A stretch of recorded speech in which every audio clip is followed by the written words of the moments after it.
আর মহব্বতে বলুন সালাতু নিয়াম।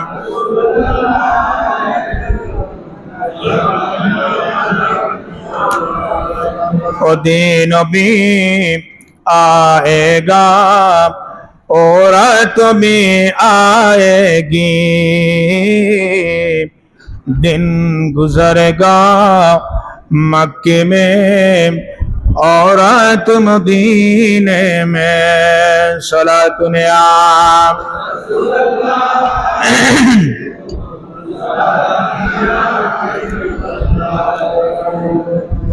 গভীর মনোযোগ, আখের কথা শুনুন।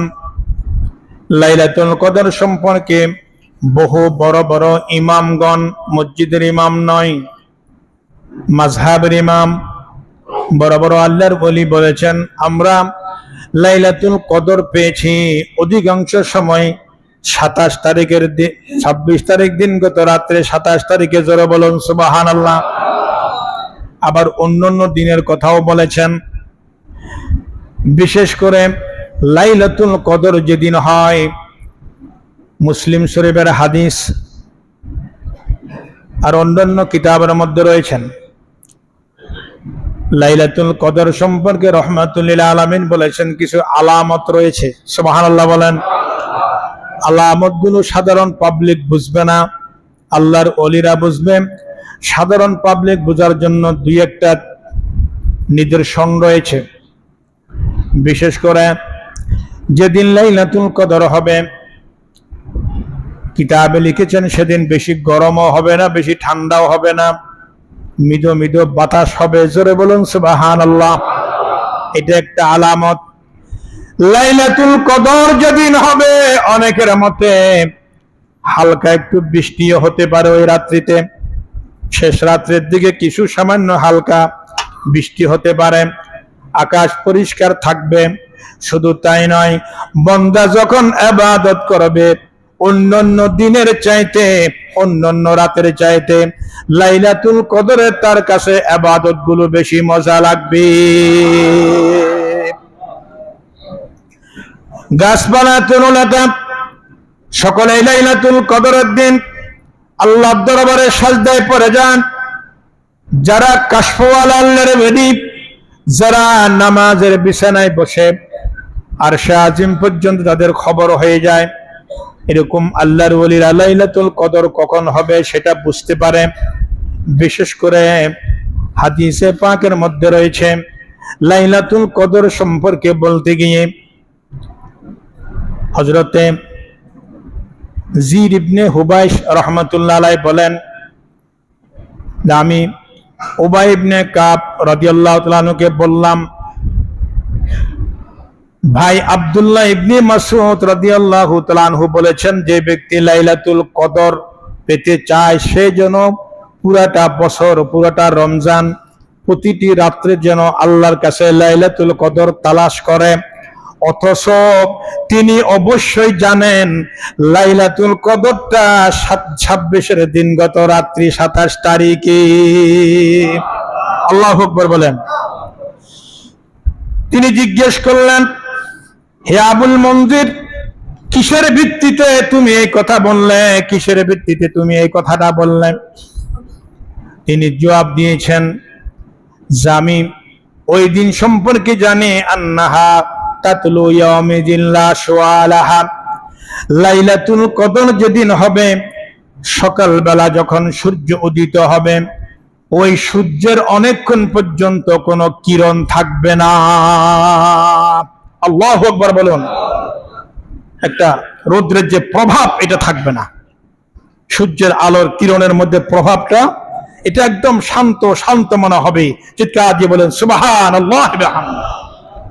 শুধু তাই নয়, হাদিস পাকের মধ্যে সহিহুল মুসলিমের মধ্যে আরেকটি হাদিস শরীফ এসেছে, হযরত আবু হুরায়রা রাদিয়াল্লাহু তাআলা আনহু বলেন, আইয়ুকুম ইয়াযকুরু হিনা তালাল কামার ওয়া হুয়া মিসলু শিক্কি জাফনাতিন। আল্লাহর হাবিব বলেছেন, তোমাদের মধ্যে সেই ওই রাত্রিকে স্মরণ রাখবে, বেশি বেশি ইবাদত করবে।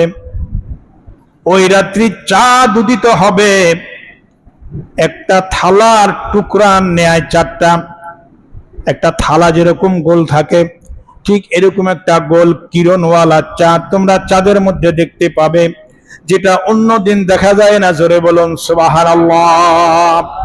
এগুলো আলামত, অনেকগুলো আলামত কিতাবের মধ্যে লিখেছেন। সবচাইতে আমাদের যে কাজটি হবে, বেজর রাত্রে আমাদের থেকে তো 2 রাত্রি বিদায় নিয়েছে, 21 এবং 23 বিদায় নিয়েছে। বাকি রাতগুলো কোনো অবস্থাতে যেন আমরা এটা মিক্স না হয়। অবশ্যই লাইলাতুল কদর মনে করে আমরা সকলে ইবাদত করব। আল্লাহ পাক সুবহানাহু তাআলা আমাদেরকে ইবাদত করার তৌফিক দান করুক, আমিন বলুন। মা বোনদেরকে বলে দিবেন, ওনাদেরকেও জাগ্রত করে দিবেন। মা আয়েশা সিদ্দিকা রাদিয়াল্লাহু তাআলা আনহা বলেছেন, আখিরি 10 দিন রাহমাতুল লিল আলামিন নামাজে দাঁড়িয়ে যেতেন ইবাদতের জন্য এবং তার পরিবারকেও ইবাদতের জন্য দাঁড় করাইয়ে দিতেন। মা বোনদেরকে বুঝাইতে হবে, আপনাদের মতো এত ওয়াজ তো তারা শোনার সুযোগ পায় না। এই সমস্ত কথাগুলো মা বোনদের কাছে পৌঁছে দিবেন। এই ফজিলত চলে গেলে আগামী বছর রমাদানুল মুবারক আমাদের নসিবে আছে এরকম কোন গ্যারান্টি আছে? হয়তো অনেকের জন্য এটা শেষ রমজান, তাই তওবা করতে হবে। বাবার আমার, আসুন রাহমাতুল লিল আলামিন, আমরা পেয়ারা হাবিব ইসলামের উম্মত। আমার কথা শেষ পর্যায়ে, পেয়ারা হাবিব রাহমাতুল লিল আলামিন উসিলায় আখিরি জমানার নবীর জন্য, নবীর উম্মতের জন্য মাহে রমাদানুল মুবারক লাইলাতুল কদর আল্লাহ আমাদেরকে উপহার দিয়েছেন। কেননা আল্লাহ বলেছেন, হাবিব আমি আপনার উম্মতকে বেইজ্জত করব না। সুবহানাল্লাহ বলেন, আমি আপনার উম্মতকে বেইজ্জত করব না। অন্যান্য নবীর উম্মতের সামনে কিয়ামতের ময়দানে এদেরকে আমি লজ্জিত করব না। এমন এমন সিস্টেম রেখেছি, এক রাত ইবাদতের মাধ্যমে তার সারা জীবনের ইবাদতের চাইতে আরো বেশি তার আমলনামার মধ্যে সওয়াব লিখিত হয়ে যাবে। আল্লাহ বলেছেন, আমি আমার হাবিবের উম্মতকে যখন মাফ করি, আমার বান্দাকে যখন মাফ করি, আমি কাহাকেও পরোয়া করি না। আমি যাকে ইচ্ছা ক্ষমা করে দিই। আর সেই ক্ষমার সবচেয়ে বেশি পরিমাণ যে ক্ষমাটা আমি আল্লাহ করি, এটা আমার হাবিবের উম্মতকে। যারা বলুন না সুবহানাল্লাহ। কেননা রাহমাতুল লিল আলামিন পেয়ারা হাবিব সাল্লাল্লাহু আলাইহি সাল্লামকে আল্লাহ এমন পাওয়ার, এমন ক্ষমতা দিয়েছিলেন, এমন মহব্বত করেছিলেন। আল্লাহ বলেছেন, হাবিব আমি চাবিকাঠি আপনার দস্ত মোবারকে দিয়ে দিয়েছি। রমজান শরীফ মাসের রোজা আমরা রাখি। রমজান শরীফ মাসে হাদিসে না বললে রমজান শরীফের হক আদায় হবে না। পেয়ারা হাবিব সাল্লাল্লাহু আলাইহি সাল্লাম রোজা রাখতেন, কিন্তু আমরা যেভাবে ইফতার করি, প্রতিদিন সেহরি খাই, আমাদের পেয়ারা নবী মাঝে মধ্যে রোজা রাখতেন, ইফতারও নাই সেহরিও। এটাকে সৌমে বেসাল বলা হয়। কি বলা হয়? সৌমে বেসাল। ইফতারও নাই, সেহরিও নাই। সাহাবা কেরাম আল্লাহর হাবিবকে অনুসরণ করতেন। নবী যা করতেন সাহাবা কেরাম তাই করতেন। নবী ইফতার করে নাই, কিছু সাহাবা ইফতার করে নাই। নবী সেহরি খায় নাই, কিছু সাহাবা সেহরি খায় নাই। একদিন, 2 দিন, 3 দিন একজন মানুষ না খেয়ে কয়দিন থাকতে পারে? অসুস্থ হয়ে গিয়েছেন, কেউ বিছানা থেকে উঠতে কষ্ট হচ্ছে, মসজিদ নববী শরীফে আসতেও পারেন নাই। নবীজি জিজ্ঞেস করলেন, এই অবস্থা কেন? অমুক কোথায়, অমুক কোথায়? ইয়া রাসূলুল্লাহ সাল্লাল্লাহু আলাইহি ওয়াসাল্লাম বেশি দুর্বল হয়ে পড়েছে, আসতে পারে নাই। কারণ সৌমে বেসাল রাখা শুরু করছে। নবীজি সবাইকে ডাক দিলেন, সবাইকে সামনে নিয়ে আসলেন, বললেন, তোমরা সেহরি খাও নাই কেন? সেহরি খাও তো আমি সুন্নত বলেছি, সেহরি খাও, এখানে বারাকা রয়েছে, ইফতার করো। ইয়া রাসূলুল্লাহ আপনি করেন নাই যে? আপনি তো করেন নাই, আপনি অমুক দিন অমুক দিন অমুক দিন আপনি তো সেহরি খান নাই, ইফতার করেন নাই। সহিহুল বুখারীর হাদিস। রাহমাতুল লিল আলামিন বলেছেন, আইয়ুকুম মিসলি, আইয়ুকুম মিসলি, আইয়ুকুম মিসলি, তোমরা আমার মতন কে আসো? ইন্নী আবিতু ইউতইমুনি রাব্বি ওয়া ইয়াসকিনি, আমার প্রভু আমাকে খাওয়ায়, আমাকে পান করায়। চিল্লিয়ে বলেন সুবহানাল্লাহ। ইন্নী আবিতু, আমি তো রাত্রি যাপন করি, এমন অবস্থায় ইউতিউমুনি রাব্বি, আমার প্রভু আমাকে খাওয়ায়, ওয়াসকিনি, এবং আমাকে পান করায়। তোমরা কেহ আমার মত নয়, কেহ আমার মতে নয়। এ কারণে প্রত্যেকটি ব্যাপারে রাসূলকে অনুকরণ করা যায় না। আল্লাহ যাকে খাওয়ান, আল্লাহ যাকে পান করান, উনি কেমন নবী? সুবহানাল্লাহ। না আমাদের মতো? এটা কেমন কথা? সহিহ বুখারীতে আছে, মুসলিমে আছে হাদিসটা। ইউতিউমুনি রাব্বি ওয়া ইয়াসকিনি, আমাকে খাওয়ায়, আমাকে পান করায় আল্লাহ স্বয়ং। লা ইলাহা ইল্লাল্লাহ। রাহমাতুল্লাহ আলামিনকে এমন প্রবাদ দিয়েছিলেন, একজন সাহাবা এসে, হযরত আবী হুরায়রা রাদিয়াল্লাহু তাআলা আনহু থেকে হাদিস শরীফ বর্ণিত, এটাও মুসলিম এবং বুখারী শরীফে বর্ণিত আছে। আবু হুরায়রা বলেন, আমরা রাহমাতুল্লাহ আলামিনের সাথে বসা ছিলাম, নাহানু জুলুসুন ইনদান নবী সাল্লাল্লাহু আলাইহি ওয়াসাল্লাম, নবীজির সাথে আমরা একসাথে বসা ছিলাম। একজন সাহাবা আসলেন, উনি এসে বললেন, ইয়া রাসূলুল্লাহ, হালাকতু, আমি ধ্বংস হয়ে গিয়েছি, ধ্বংস হয়ে গিয়েছি, ধ্বংস হয়েছি। নবীজি বলেছেন, কি হয়েছে তোমার? ওয়াকাতু আলা ইমরাতি ওয়া আনা সাইমুন, আমি রোজা অবস্থায় আমার স্ত্রীর সাথে আমি সহবাস করে ফেলেছি। রোজা অবস্থায় কি স্ত্রীর সাথে থাকা যায়?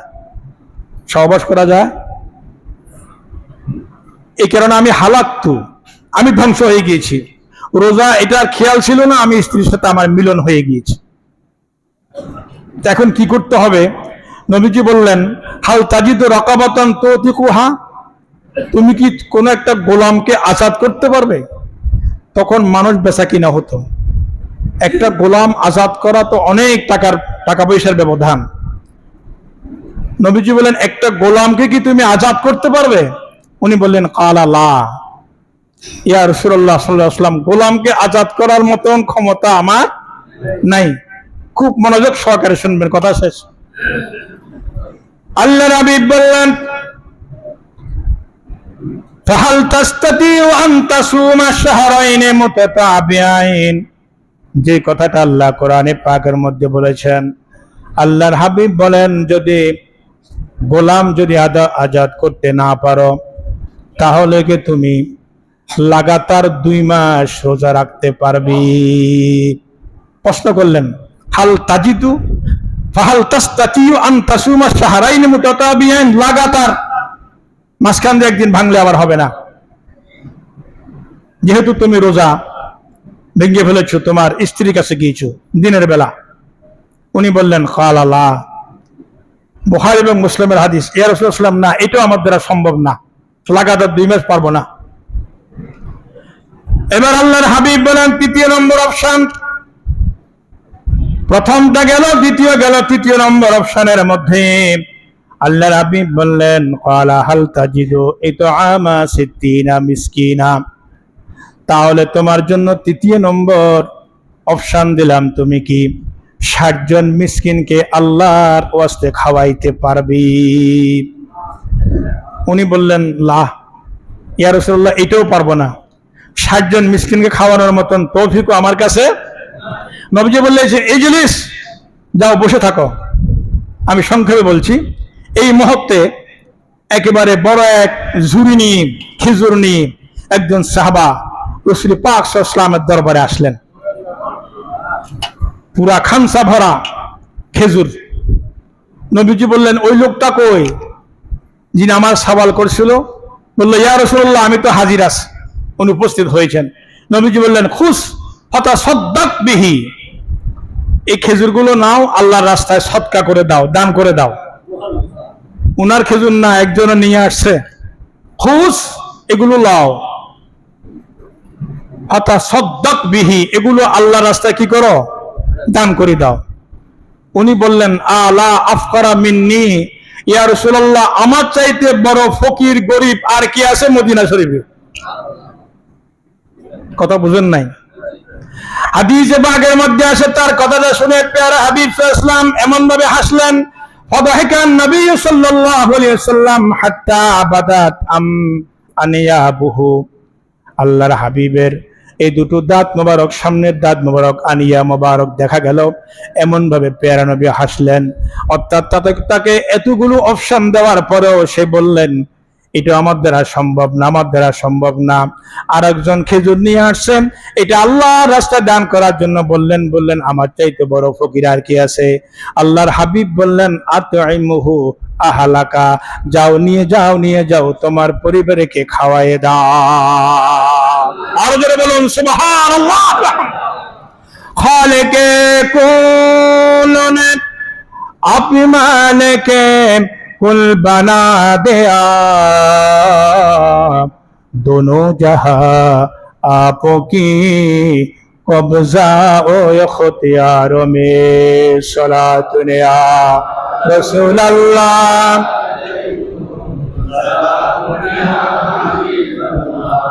পৃথিবীর কাউকে কথা শেষ, এই বলার ক্ষমতা দেওয়া হয় নাই। আল্লাহর বিধানের পরেও নবীজি বলেছেন এটা নবীর ইখতিয়ার, নবীর বলার ক্ষমতা। শরীয়ত রাসূল পাক সাল্লাল্লাহু আলাইহি ওয়াসাল্লাম যেভাবে ইচ্ছা করেন এভাবে শরীয়ত হয়ে যায়। এটা স্পেশাল, তাকে আল্লাহর হাবিব সাল্লাল্লাহু আলাইহি ওয়াসাল্লাম নিজের পাওয়ারের ক্ষমতা বলে বললেন যাও এটা তুমি খাওয়াই দাও, রোজার কাফারা হয়ে গিয়েছে। বাবার আমার, আমি আর সামনে যাচ্ছি না, অনেক সময় হয়ে গিয়েছে। আপনাদের কাছে দোয়া চাচ্ছি, অনেকেই দোয়া চেয়েছেন, সকলের নাম বলা সম্ভব না। বিশেষ করে